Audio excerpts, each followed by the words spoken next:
We are very glad to have Keegan Rodgers back. If you do not know about him, you do now, and he's got some amazing information to share with you. Please give a warm welcome to Keegan Rodgers. Thanks. Thanks, everyone. I'm so happy to be here, even though it is cold. It's warmer in here than it is outside, so I'm glad for that. I'm the founder and pastry chef at the Lakehouse Bakery. We've been together, 6 years now. This is the end of our 6th year, and it's been such a wild ride, I can't even believe it. I love food. I've been in the food business for 35 years. I've been a culinary educator for over 15 years, and I just love food. I love everything about it. And tonight we're here to talk about appetizers. And I want to mispronounce it hors d'oeuvres, but that's not it. It's hors d'oeuvres, because I don't speak French. I don't speak other languages, but it's hors d'oeuvres. So we're going to talk about the name, so a little bit of nomenclature, some history. We're going to talk about what the types of foods are, some general guidelines, because that's really all they are. Because with food, very few things are set in stone with food, which is probably why I like it so much. We're going to do some meal planning, talk about how to present everything so that both you and your guests have an enjoyable time. Some cookbooks for you to check out since you are at a library, which is one of the greatest things ever, libraries. And then we'll open the floor for questions. So let's just dive right in. So hors d'oeuvres and appetizers, there is a difference. A lot of times people interchange them, and that's fine, but there is an actual difference besides the spelling. Hors d'oeuvres are separate. It's designed to be not part of a whole meal, where an appetizer is designed to have a meal follow it.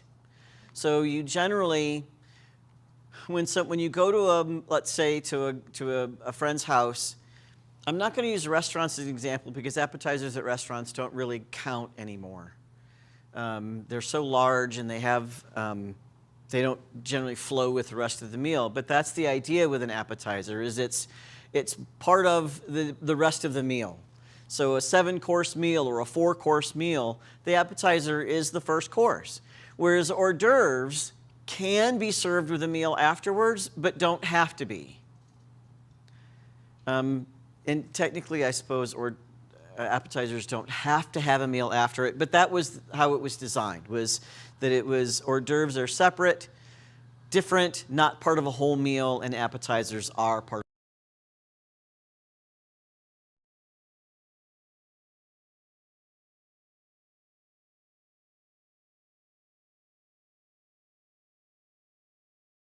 napkin, but generally, an appetizer would be something that you would almost always have a fork or utensil or a plate. So again, you don't have to, because there are some finger food appetizers like crostinis, but crostinis served as by itself is just an hors d'oeuvre, but crostinis served as part of the meal is an appetizer. I hope that made sense. So here's the specific beverage. Yeah. So people have been eating appetizers for a really long time.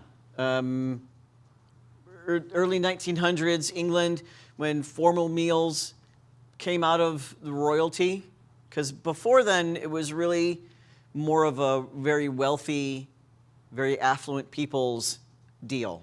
But 1900s, they became more affordable, and people were hosting guests a little bit more frequently in their home, so they would have the appetizers as part of the meal, and that's when they became more popular. Usually it was a soup or a salad was the only appetizer that people would offer, something a little lighter, just to make people feel welcome in the home and as they sat down to their meal.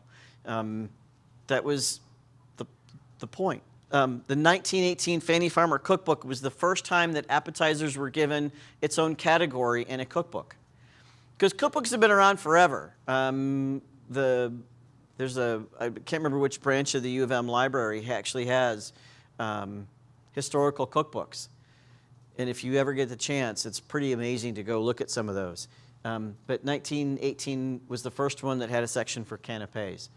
and speakeasies were really, when in the US, they became popular because everything was bootleg at that point, and you usually had an alcoholic beverage with your appetizer, and it was also something that could be quickly hidden, if necessary, if there was a raid.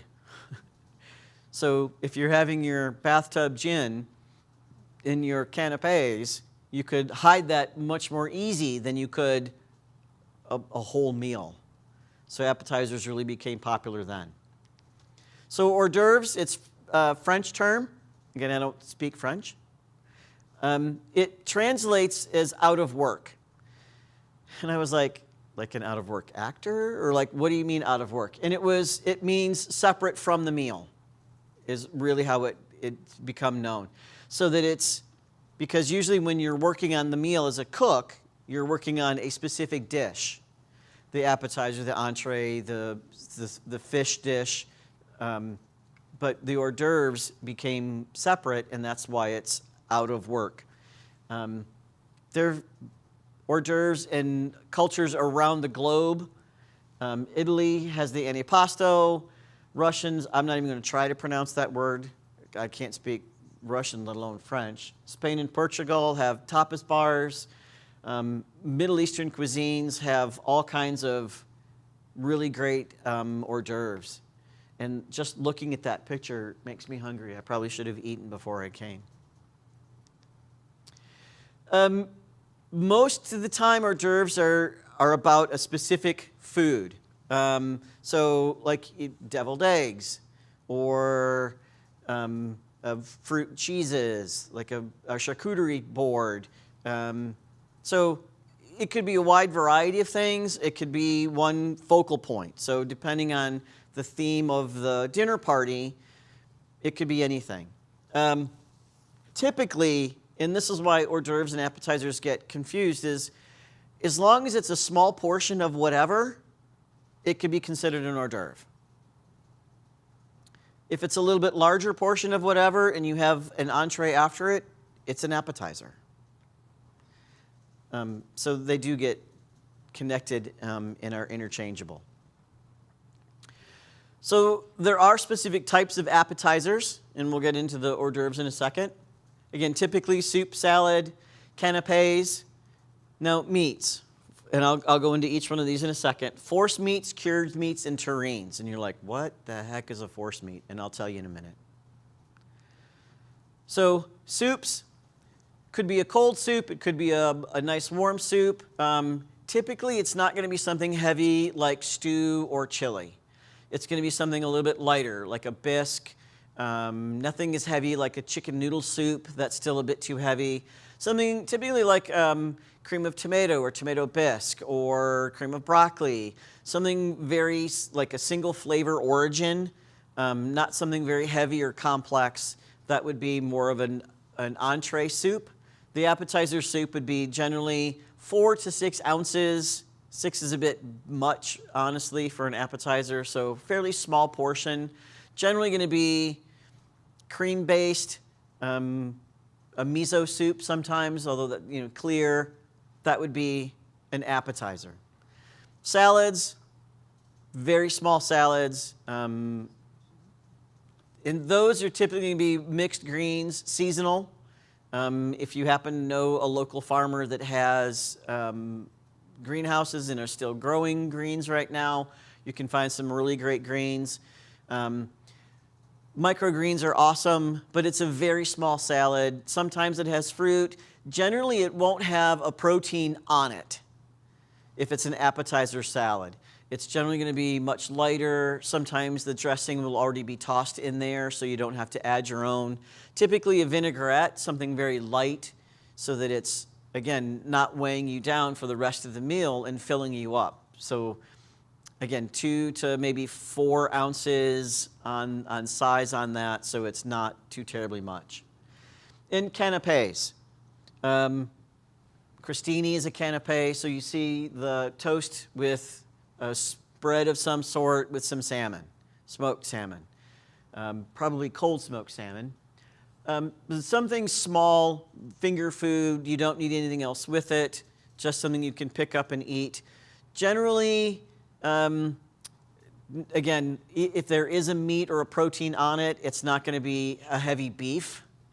It might be like a pulled chicken or tuna or salmon, something lighter so that you're not getting overly full for the meal, which is coming up next. Any questions so far? All right. So, meats. Force meats, cured meats, and terrines. Now, what the heck is a force meat? Who's ever had a hot dog? Who's ever had bologna? Those are force meats. In the picture in the top corner is a force meat. Who's ever had potted meat? It's not as popular now, but back in the early 1900s, it was very popular. It's the little cans of deviled ham. Those are force meats. So it's a puree of some sort of meat. It can be cooked into a sausage shape like hot dogs or bologna, but it doesn't have to be. It could just be a spread. Technically, tuna fish. Right? If you make a tuna salad and have tuna fish with some mayo or whatever, that's right. The other, and my favorite, is pate. And that's what you're going to see more today as a force meat, is a pate, like a goose or a chicken liver, duck liver pate. And I think they're delicious. Cured meats, prosciutto, capicola, any bresla, any cured meat, thinly shaved, because those are very expensive generally, and very salty typically because of the curing process. Again, maybe 1 or 2 slices per person on those, not too heavy, and that's the cured meats. Now a terrine is the picture on the bottom. Terrines are typically made in a loaf shape. Sometimes they'll have bread around it or some kind of a crust around it. And it's bits of meat, whether it's bits of chicken with something else, with a binding agent. Usually, sometimes it's eggs, sometimes it's a force meat, and then it's put into a loaf shape and then baked and then sliced. So you'd have a slice of the terrine. They're not very common these days. They're fairly labor-intensive to make, and most people look at it and go, ew. But they're really quite yummy.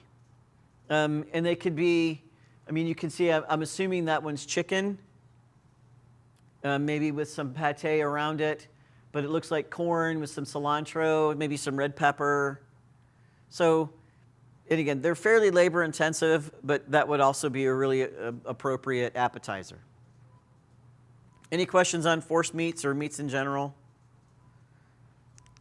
All right, types of hors d'oeuvres. Now, there is a differentiation between cold and warm hors d'oeuvres. And some of the hors d'oeuvres could be served both cold or warm. Canapes, crudités, dips, caviar, sushi, and sashimi are generally going to be your cold hors d'oeuvres. Canapé we've touched on already, so you get the idea of that one. Crudité is, of course, a veg platter. They're very popular. Every grocery store in the country has them pre-made, ready to go with a dip of some sort. But they're really easy to make on your own. My favorite was the olives in the crudité, like putting because that's how I ate it. Because I was little. That's what I did. Caviar with blinis. Wonderful, extravagant, expensive. So you're not going to see that very often as an hors d'oeuvre, unless it's a very special event, New Year's Eve, right? You've got a really big party with some champagne to go with it. Sushi and sashimi, of course, those are cultural foods. If you could try and make them on your own. I would not go too much with the sashimi if I were you. I would stick more to the sushi and have like tempura or the cooked fish. Unless you're very skilled at slicing the fish and know what you're doing, it can end up very expensive otherwise. What's the difference between sushi and sashimi? I've seen it on menus. Sushi is generally going to be wrapped. So these are the sushi, these are the sashimi. For hot hors d'oeuvres, brochette, meatballs, again, terrine, filled dough, and wrapped. And we'll kind of touch on those in a second. I think I go into a bit more detail on those. And it took me, I was like, brochette, what the heck is that? A kebab. Yeah, so anything on a stick, grilled. It doesn't have to be grilled, but it could be roasted. So like roasted eggplant with some peppers and some onions on a skewer. Meatballs, you know, IKEA made the meatballs with grape jelly. I don't know why it's grape jelly, but that's like a thing now. Filled dough. So imagine mini quiche. For a Greek, filled dough, spanakopita, little versions of spanakopita, the spinach pie. Anything that's a puff pastry-ish dish that's filled would be something like that. And then wrapped. And wrapped is actually kind of fun. Because with wrapped, it's like bacon wrapped. And I love bacon. I love bacon, like bacon wrapped dates with some goat cheese down in the center of the date. Right? Doesn't that sound yummy? Yeah. Cold hors d'oeuvres, canapé, crudité, and dips. So imagine, I mean, chips and salsa, right? That's an hors d'oeuvre. Chips and French onion dip, chips and ranch, anything you want. The other dips, like you see up at the top there's some hummus, there's some, looks like an olive tapenade kind of dip. And this looks like a great dip bar, right? How creative is that? Some breadsticks with some bacon wrapped around it, some mustards, some baguette, and those you could have like your own, build your own canapé station. I think that'd be a lot of fun. The caviar, sushi, and sashimi, we've kind of touched on that. And hopefully this one helps clear that, because that's the sushi and that's the sashimi. So those are generally the easiest way to tell them apart. But the caviar on the smoked salmon, that looks really yummy. On like some sort of a rye with some dill. I could go for that. Brochette, again, anything on a skewer, meatballs, and a terrine. Now that's not the best picture of a terrine, because I'm not really sure what's in it. And that's why most people kind of look at it and go, no thank you. But they are quite lovely. If you've ever had a terrine. Anybody have a terrine before? They're pretty good. I enjoy them. Filled. So when I was growing up, we would have puff pastry cups filled with shrimp or chicken kind of creamy sauce with it. That's a little heavier, but you get the idea. As long as it's small enough, like not a big portion of puff pastry, but just like a little puff pastry with some smoked salmon, maybe some like a quiche filling in it, and then the wrapped. Scallops wrapped in bacon, jalapenos wrapped in bacon with cream cheese, bacon wrapped around dates with goat cheese. Because bacon is the easiest thing to wrap around things. Just if you're going to do bacon, make sure you partially bake the bacon first so that you're not wrapping whatever it is in raw bacon, because it won't cook in the time necessary to cook whatever it's being wrapped around, especially if it's like scallops, because scallops don't take very much time to cook at all. So if you partially bake the bacon, it'll still be soft and pliable to wrap around and then cook completely in the same time that the scallops or the whatever it's wrapped around cooks, so you're not feeding someone raw bacon, which is not a good idea. So general rules, and again, these are general rules. If it's part of the overall meal, make sure all the senses are touched on. Make sure that it's visually appealing. Make sure the smell is like, oh my goodness, what is that?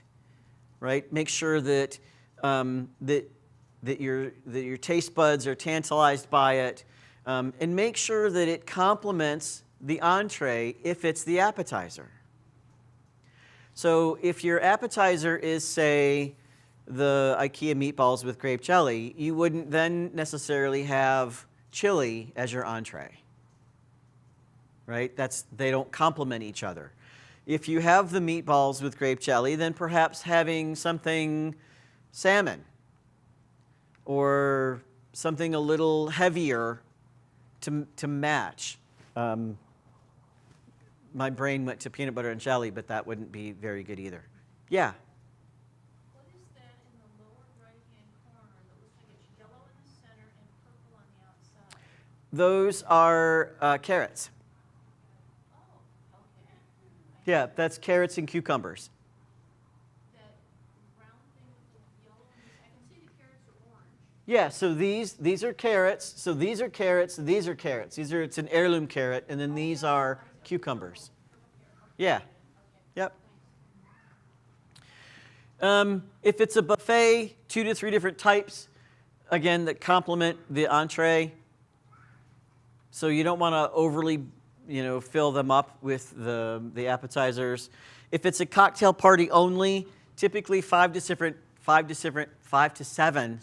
different types of appetizers, so that people have a choice, because there's no meal afterwards, so you want them to be able to fill up on the appetizers. It should be more substantial and filling if it's not a meal following, if it is just going to be the appetizers or the hors d'oeuvres. So just be aware that, if you're not serving the rest of the 6 or 5 course meal, that you have enough food that people don't go away hungry and stop at wherever on their way home.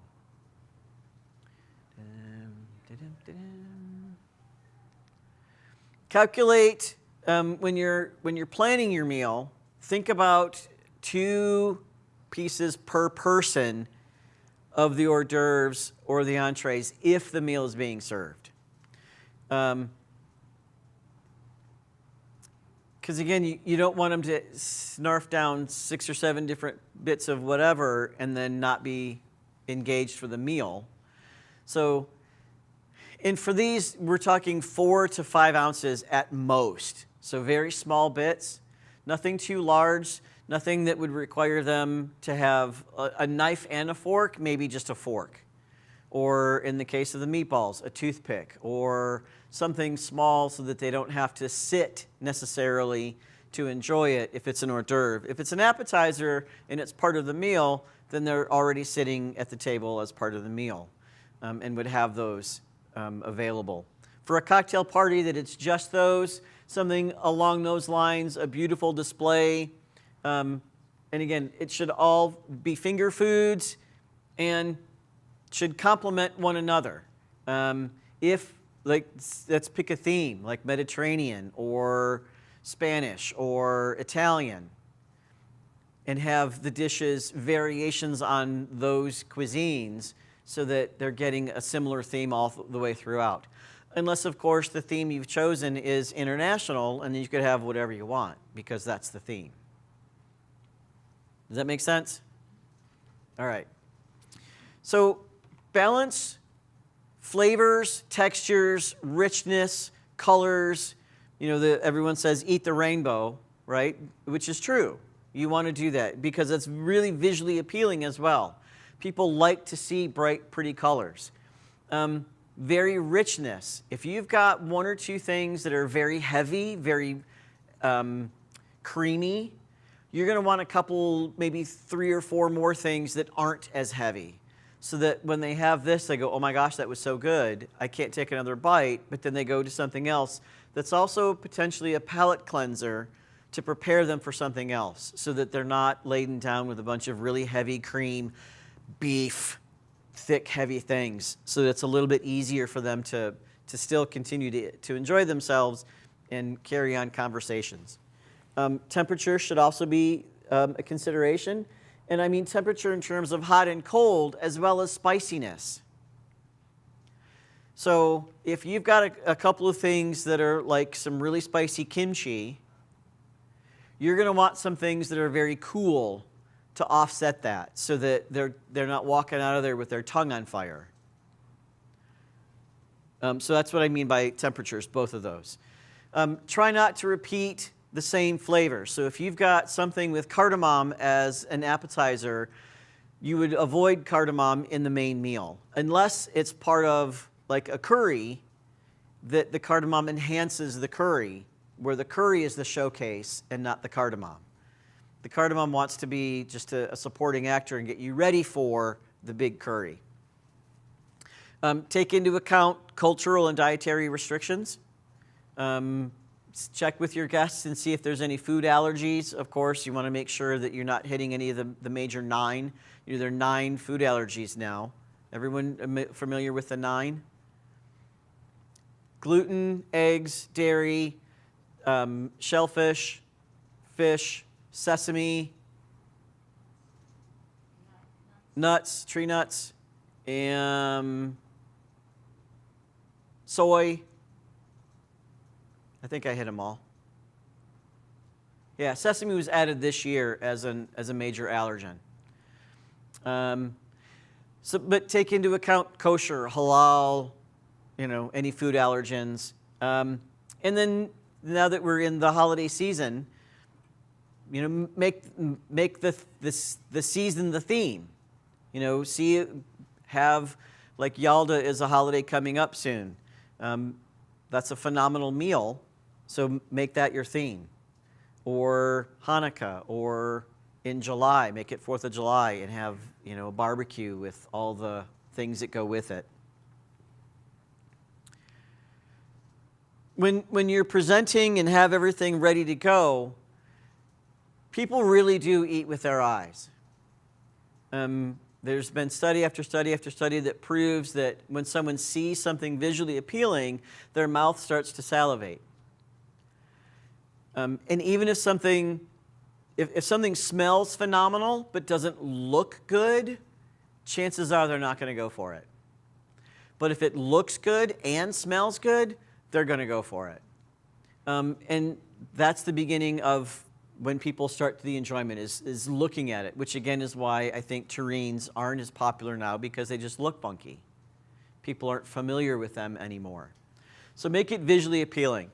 Make the platters colorful, but not to the point that they overshadow the dish that's on it.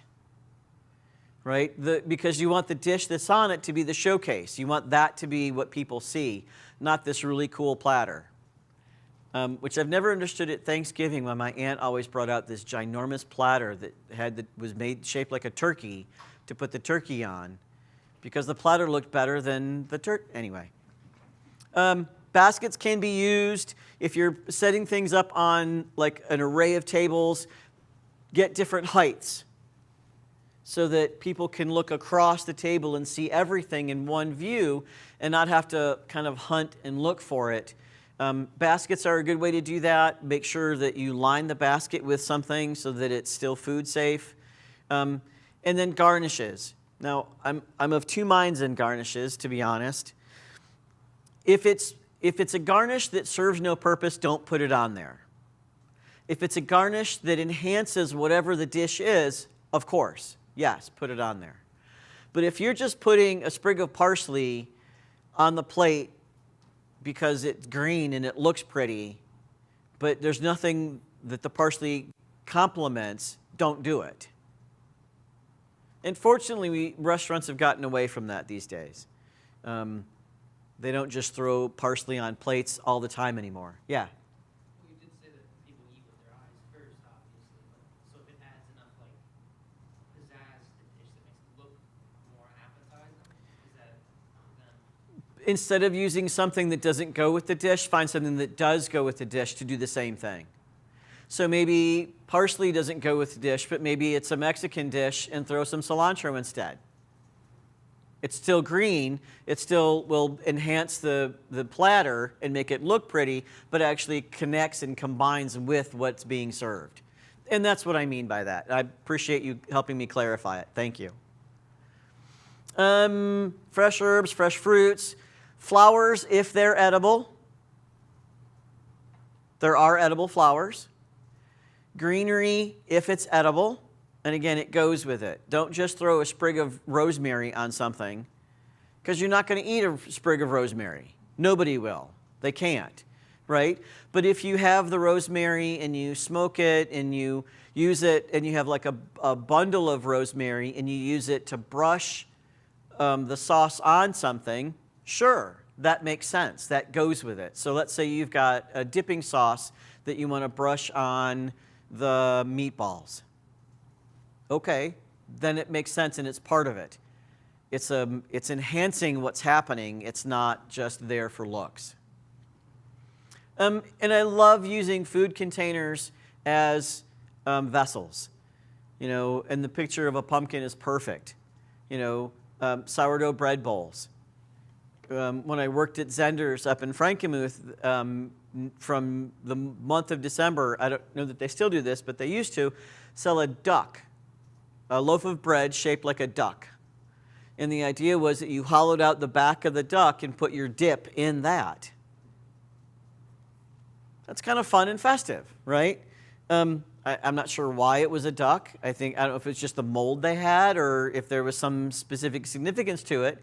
But you see where I'm going with that. And back in the 80s, early 90s, it was always a big thing to get the big loaf of big round bread and hollow it out and put the spinach dip in it and then use the bread to dip, right?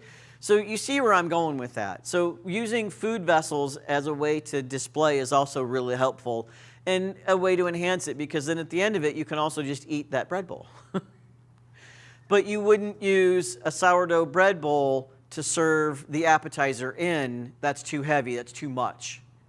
So again, just be conscious of how you're using the food vessel to serve it. Arrange platters throughout the room if you have room.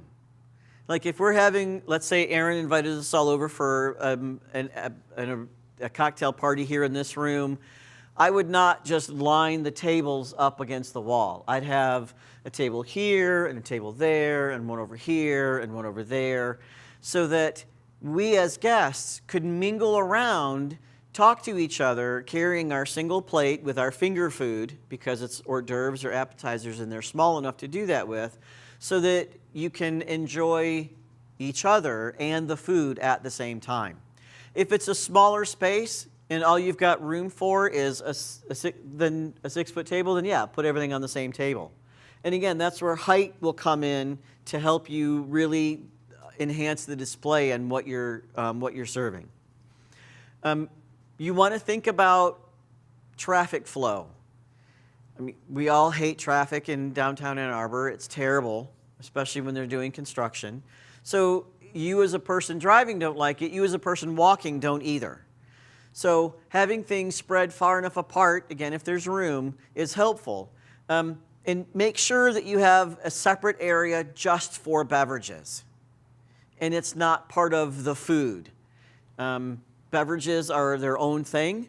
And whether you're having a punch bowl with glasses or coffee and lemonade and tea, or a basic bar with, wine and sangria, right? Have it separate off to the side so that because people will congregate there for a while, getting their drinks, and then they'll walk away and then they'll start on all the food. So generally, beverages are where people start with things, so that's a nice way to have it separate so that you're not creating a bottleneck in your room just around the beverages. Make sure that you've got napkins everywhere. Each table, napkin should be on the end and at least once in the middle. So if it's a table about that size, that's what, a 4-foot table? You got the plates or whatever you're serving it on one end with napkins, whatever the dishes are, and then some napkins on the other side of it. Because people are going to drop their napkin. It's just going to happen. And then when they do, you want to make sure that there's trash receptacles nearby so they can just go, oh, and into the receptacle and not have to go, oh, where's the trash? And clearly, you don't have to put a big label on it that says trash, but you can make it clear what it is and still be tasteful about it so that people understand where it is. Because most people are intuitive and can figure out, social cues like that. Okay, basic food safety. The one thing you do not want your guests to go home with is salmonella. Food poisoning is terrible. Anybody ever had food poisoning? Oh my gosh, it's horrible. It's the worst sick I've ever been in my life. I wanted to crawl in a ball and die. It's terrible. So if what you're serving, the basic tenets are very simple. If it's supposed to be hot, keep it hot. If it's supposed to be cold, keep it cold. And have appropriate means to do that. So you'll know going into it if you've got a hot appetizer or a hot hors d'oeuvre. Get a chafing dish. Get some way to keep it hot throughout. And only put out enough so that it doesn't dry out and get crusty and gross. And replenish as needed. So that when you're, as the host, kind of walking around and looking and saying, oh, we're almost out of that, let me go get some more of that and replenish it. Nothing should be out at room temperature more than 2 hours. Now, I'm scaling back a little on that because you'll go, 2 hours, and then you'll go to change something, and it'll be another hour or so that you've got to do that because you're busy being the host. You still have a little bit of time on that. 2 hours is the cautious side. But I'd rather err on the side of caution than getting people sick. Make sure that you have extra utensils handy. Someone is going to drop the serving spoon for whatever. It's going to happen. So quickly clean up your mess, grab a new utensil so that people don't have to use something from something else to serve whatever else it is. But if it's all hors d'oeuvres, it's all small finger food, you shouldn't need something like that anyway, because they could just walk up and pick it up with their fingers, right? That's the beauty in doing something like hors d'oeuvres. Have places so that people can wash their hands either as they come in or, especially if you're serving meatballs with grape jelly, they're going to get sticky, right? Their fingers are going to get sticky. So some way to either sanitizing station, the pumps a couple places around, the restrooms are over here so you can wash your hands. I'm not saying have hot washcloths ready to go so that your guests can wash their hands that way. I'm just saying something so that they can, as they're walking around and enjoying and they're finishing up whatever they're eating, if their fingers get cheese or whatever on it, they've got some way to clean it off besides doing this, which is what I normally do. I try not to. Yeah. So if you have hot foods that you're supposed to keep warm, and you can't keep them for more than 2 hours, for a hot food, if you want to end up storing it away, do you have to wait a period of time for it to cool down? What do you mean store it away? Let's say you have leftovers. Uh-huh. And it's still warm. Okay, so the question is, what do you do with what's left after the party to keep it food safe if it has to be hot? If it's kept warm, you know how they're those warm foods. Do you have to Yep. wait a period of time before you stick it in the fridge? Yes. Yep, you do have to wait. You've got a fairly short window of time for it to cool because the cooling process is when bacteria will grow as well. So it should be from 140 is the minimum temperature. So if it's supposed to be hot, it's supposed to be over 140. But you've got 3 hours for it to go from 140 to 70 before you can put it away. So an easy thing to do would be the gel ice packs. Wash those, wrap it in food film, and then freeze it so it stays frozen. And then when you're ready for it, take the food film off and put it in whatever so it'll drop the temperature down. Okay, so you shouldn't stick anything in the fridge when it's super hot. You should never, ever, ever, ever put anything that is super hot directly in the refrigerator. Never. About 70 degrees, 100 to 70, yeah. Yep, and that's a really great question. Thanks for asking that. Yeah, because that will absolutely, especially don't cover it and then put it in the, oh no. Yeah, if it's still hot, let it cool down and then cover and refrigerate it. Like if something's like steaming, it's probably a good. It's too hot. It's too hot. Okay. Yep, if it's steaming, it's too hot to go in the refrigerator. Let it cool down a little bit. If it's a lot of something, like if you've made a big batch of chili, for example, and you need to cool it down quickly, restaurants and food manufacturers actually, it's called a cool stick, and they're sticks about this long. They're filled with water.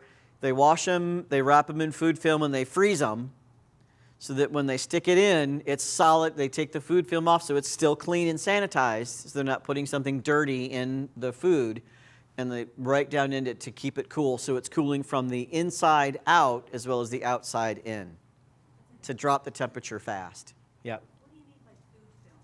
Plastic saran wrap. Yeah, without naming saran wrap because it's a trade, food film. Yeah. Okay, so one of my favorite cookbooks that isn't even a cookbook is the Flavor Bible. There's not a single recipe in it, but it is my favorite of all-time cookbooks. And what I love about it is it has food listed in there and then other foods that pair well with it. So you open the book and you give me an ingredient, any ingredient. Mayonnaise, all right. You go to the section on mayonnaise and it will tell you all the foods that pair well with mayonnaise. So guava, pumpkin, raspberry, cucumbers, cardamom. You look up that ingredient, and under cardamom, it will tell you the flavor profile of cardamom, and then it will tell you underneath it a list of other ingredients that pair well with it. What I also like about it is it tells you if it's just written in there, it's a good match. If it's bolded, it's a really good match. If it's all capped and bolded, it's a match made in heaven. So under chocolate, for example, raspberry is all cap bolded because raspberries and chocolate go together phenomenally well. Caramel, right? But some people would think almonds are all cap. Like the things that you know that are just, it's a match made in heaven. It will absolutely taste phenomenal together. They differentiate that for you. And then she came out with the Flavor Bible first, and then she came out with the Vegetarian Flavor Bible because it went through even more ingredients, which I didn't think was possible. And it's amazing books. I got them when I was in culinary school, and I just love them because I can go in there and I can play with my food without having to spend a lot of money because I'm a small business owner. And that way I can try and look at things and go, hey, that sounds pretty intriguing. Let me try that. So then I go to the store and I buy just a little of whatever those are and see if I like it together. And then if I do, then I can do whatever the bigger dish was and know that I'm not just coming up with some really bizarre flavor combination. And that's what I really like about it. Martha Stewart's Appetizers, Antipasti, the fabulous Appetizers, and Appetizer Rex, which I think is hysterical because, Tyrannosaurus Rex, the Rex being, anyway. All books you can check out here at the library since we're in a library. And that's what I've got for you tonight. Some questions, anything at this point. And I do have a treat for everybody when we're done. So any questions on any food thing at this point? Yeah. Is there generally a different style to go for based upon your time of day, like the brunch event, a late night event? Kind of what kind of foods might fit with the daytime? Other than not having dinner foods at breakfast, pretty much whatever you want. And that's actually really fun, is to have like a breakfast buffet at dinner and having, crepes, filled crepes, for your appetizers. Yeah, absolutely. There's really not any hard and fast rules on that. If you wanted to, you could have chili for breakfast. Most people don't. But you could have breakfast for dinner. That's something that totally happens. So, not really. You could make your theme whatever you want it to be, whatever time of day you want it to be. Yeah. I got here a bit late, but is it, so like, you might have already gone over this, but like, is there anything specifically, like specific things that define like an hors d'oeuvre from an entree? We did, yeah, we covered this at the beginning, but not really. So typically hors d'oeuvres are small individual things without a meal behind it, and appetizers are smaller versions of a dish with a meal to follow. But what they are is pretty interchangeable. So you could have, so hors d'oeuvres are generally going to be much smaller in terms of what it is, and an appetizer will be a little bit bigger portion. But other than that, they're completely interchangeable, which is nice. Anything else before we get you to your treat? All right, let me thank you guys for coming. So let me talk to you about your treat. So we're at the bakery, we're wholesale customers. One of our newest wholesale customers is Annie G's Dairy. Anybody heard of it yet? Oh, you're in for a treat. They're a local dairy, so their cows are actually on the farm, and they've got the country's first milk vending machine. So you go into the store, you grab your glass bottle, you tell the computer what flavor you want. She's got a variety of flavors. You open the door, you put it in, and you hit the button, and it dispenses the milk into your glass jar, and the cows are like 100 feet away. And I've got some of their milk for us today to try. I stopped by on my way here tonight, and it really is cool.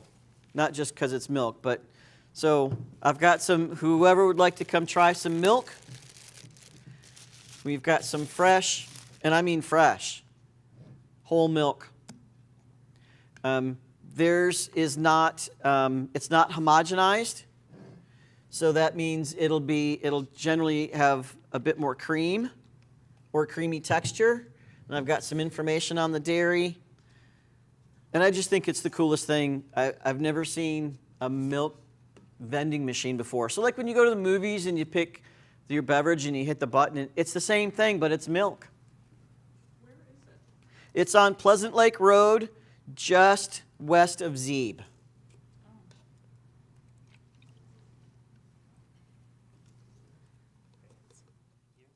You're welcome. So please come up and get some milk. And you know it goes really good with milk?